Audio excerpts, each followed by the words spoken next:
आज की खबर में आप सभी का स्वागत है। तो चलिए बढ़ते हैं देश दुनिया की बड़ी खबरों की ओर। 1 अप्रैल से पूरे यूपी में चलेगा ये विशेष अभियान, सीएम योगी ने दिया आदेश। मुख्यमंत्री योगी आदित्यनाथ के आदेश के बाद विशेष अभियान के तहत लखनऊ, कानपुर, आगरा, वाराणसी, प्रयागराज, गाजियाबाद, नोएडा, मेरठ, गोरखपुर और झांसी जैसे प्रमुख शहरों में विशेष सतर्कता बरती जाएगी। इसके तहत बिना पंजीकरण वाले ई रिक्शा और ऑटो के खिलाफ कार्रवाई की जाएगी। साथ ही नाबालिगों द्वारा वाहन संचालन पर भी सख्त रोक लगाई जाएगी। बिहार बोर्ड अध्यक्ष आनंद किशोर ने 12वीं कक्षा के नतीजे जारी करते वक्त कहा था कि मैट्रिक रिजल्ट जारी करने की तैयारी अपने अंतिम चरण में है, इसलिए भी उम्मीद है कि परिणाम 28 या 29 मार्च 2025 को जारी हो सकते हैं। म्यांमार में शुक्रवार को 7.7 की तीव्रता से आए भूकंप से कई इमारतें ढह गई हैं। जर्मनी रिसर्च सेंटर फॉर जियोराइसेंस के मुताबिक भूकंप का केंद्र 10 किलोमीटर गहराई में था।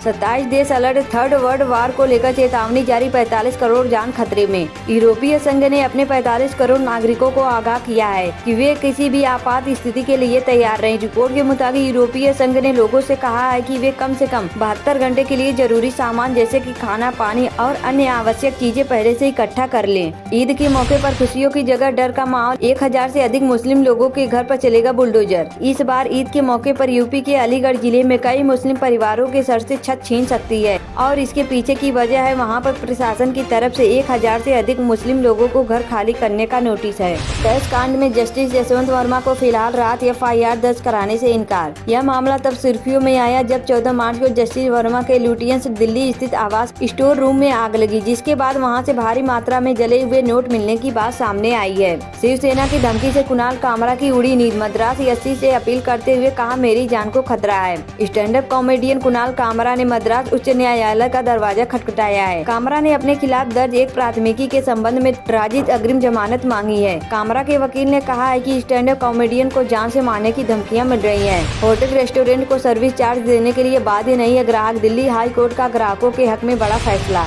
केंद्र सरकार ने महात्मा गांधी राष्ट्रीय ग्रामीण रोजगार गारंटी योजना के तहत आने वाले श्रमिकों को खुशखबरी दे दी है। सरकार ने एक नोटिफिकेशन जारी करके मनरेगा की दरों में इजाफे का ऐलान कर दिया है। नोटिफिकेशन के मुताबिक दरों में अलग अलग राज्यों के हिसाब से करीब 2.7% तक बढ़ोतरी का ऐलान किया गया है। पीएम नरेंद्र मोदी की अध्यक्षता में केंद्रीय कैबिनेट ने कई जरूरी फैसलों पर अपनी मुहर लगा दी है। सूचना प्रसारण मंत्री अश्विनी वैष्णव ने प्रेस कॉन्फ्रेंस में बताया है कि सरकार ने केंद्रीय मंत्रिमंडल ने 22,919 करोड़ रुपए के आवंटन के साथ गैर सेमीकंडक्टर इलेक्ट्रॉनिक कल ऊर्जा की PLI योजना को मंजूरी दी है। इसके अलावा केंद्रीय मंत्रिमंडल ने बिहार की कोसी मेची अंतर्राज्यीय लिंक परियोजना को प्रधानमंत्री कृषि सिंचाई योजना त्वरित सिंचाई लाभ कार्यक्रम के अंतर्गत शामिल करने को मंजूरी दी है। अडानी ग्रुप पर बड़ी खबर है। कानून एवं न्याय मंत्रालय ने अडानी ग्रुप पर बड़ी कार्रवाई की है। कानून मंत्रालय ने अहमदाबाद कोर्ट से गौतम अडानी को नोटिस देने के निर्देश दिए हैं। कानून मंत्रालय ने कोर्ट से कहा है कि समन और नोटिस गौतम अडानी तक पहुंचना चाहिए। कानून मंत्रालय ने 25 फरवरी को अहमदाबाद कोर्ट को पत्र भेजा। 30 मार्च से चैत्र नवरात्रि की शुरुआत हो रही है। नवरात्रि के पहले दिन घट स्थापना भी की जाती है। पटना शहर का व्यस्तम इलाका पटना जंक्शन को जल्द ही जाम से राहत मिलेगी। केंद्र और राज्य सरकार और 72 करोड़ 82 लाख रुपए की लागत से शहर में भूमिगत सबवे निर्माण करा रही है, जिसका काम अप्रैल में पूरा हो जाएगा।